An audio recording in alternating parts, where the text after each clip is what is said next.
.5 meters from ground level to the top of the North Tower, where you will exit on my left.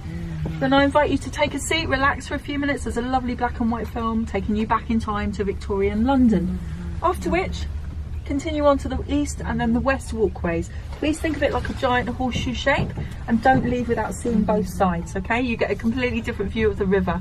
There's a glass floor on both sides. Anyone that doesn't like the glass floor, don't panic. There's a little walkway and you can shimmy past. There's a mirror ceiling on the west walkway for amazing selfies. Take as many photographs as you like while you're in the bridge. Then back over to the top of the south, where there's again a short film, down to level 2 where there are bathrooms, and then ground where you will exit the bridge. Follow the blue line to the engine rooms and the gift shop. You will need your tickets for the engine rooms, not before. So please put them away, put them in a safe place. Enjoy, and if you have any questions... Good afternoon everybody and welcome to Tower Bridge. Also welcome to Victorian London. We are now in the times when this bridge was first built in 1894. The film we're showing was taken in 1903 and includes footage of the first film shooting, which you can see at the moment. We also want to show you how busy London had become, and you'll get to see how heavy the road and river traffic was at those times.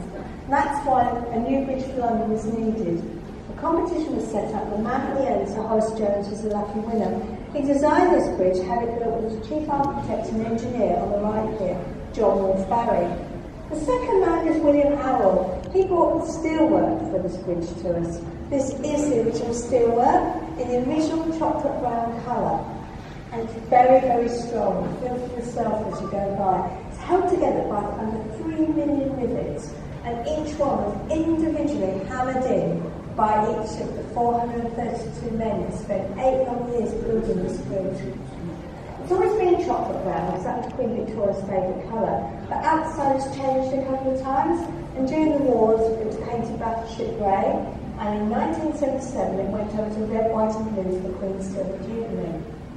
The third man is William Armstrong. He provided the steam engines that used to power the opening and closing of the bridge, right through to 1976 when we went over to electricity. When you go down to the engine rooms at the end of your tour, you'll get more information about this. Actually get to see the steam engines that we used to use. Tower Bridge is still every bit a working bridge in London. We have over 1,000 bridges a year, and boats have to give us at least 24 hours notice when they need the bridge to be raised. Our next bridge lifts are currently tomorrow evening, and the first one will be at 5:30. If you have any questions, please feel free to ask any of my colleagues in the room today. We're very happy to help you.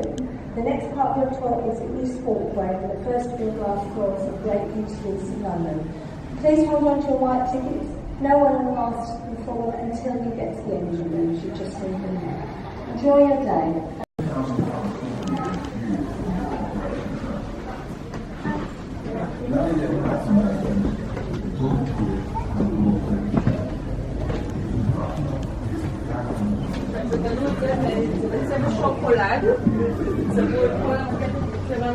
Chocolate brown with the Jamaica, there's a over there.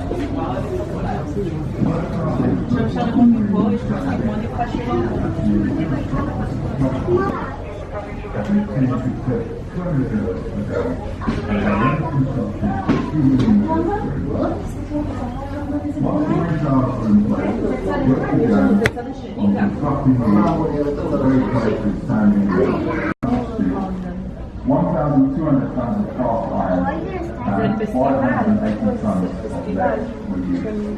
Bus fuels and feather glass cover all the amazing stunts and events in Tower Bridge's history at the next interactive station.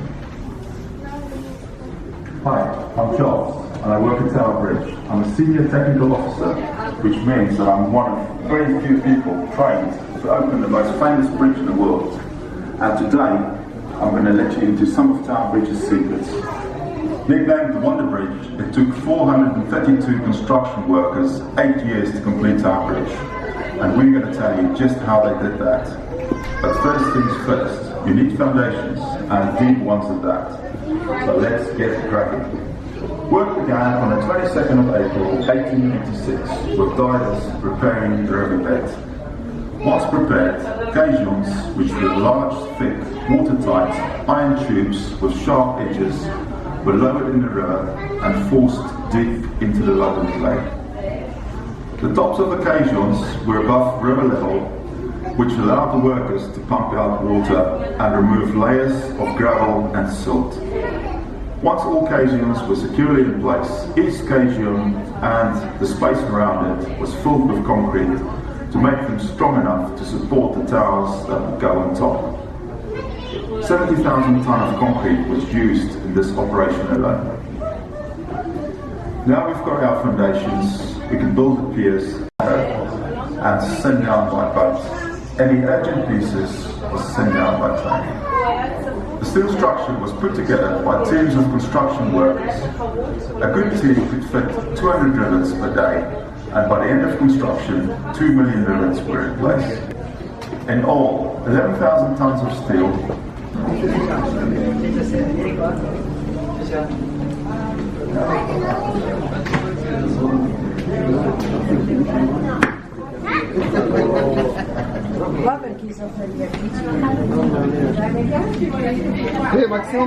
Perché soffre di vertigini?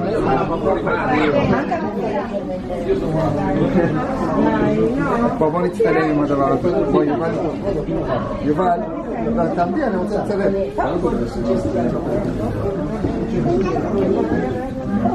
I stay here.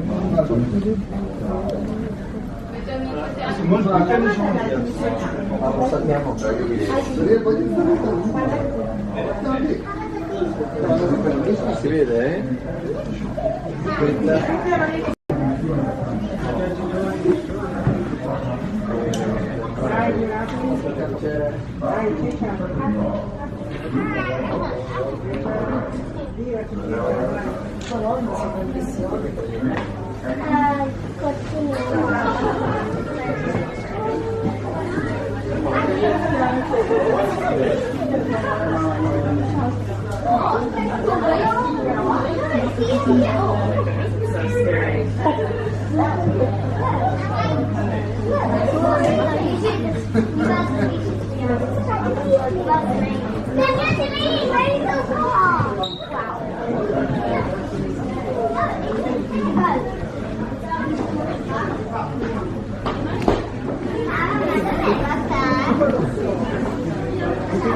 Yeah.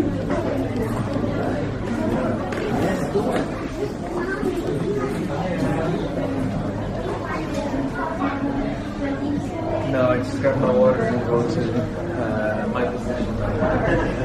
Go back to you. Yeah.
C'est que ça, tu peux bien. C'est pas pour toi, mais toi, t'es ça peut faire des choses européennes,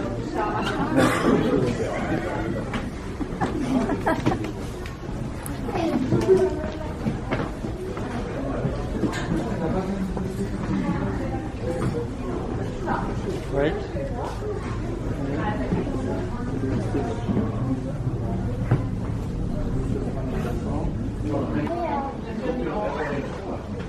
Wenn diese kleinen wird, wir können das Warte, wie viele muss man? Let's just start.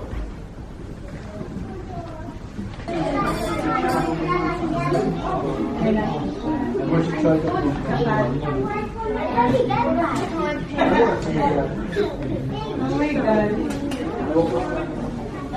That's funny. Oh my god,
Sedmkrát to bylo opravované.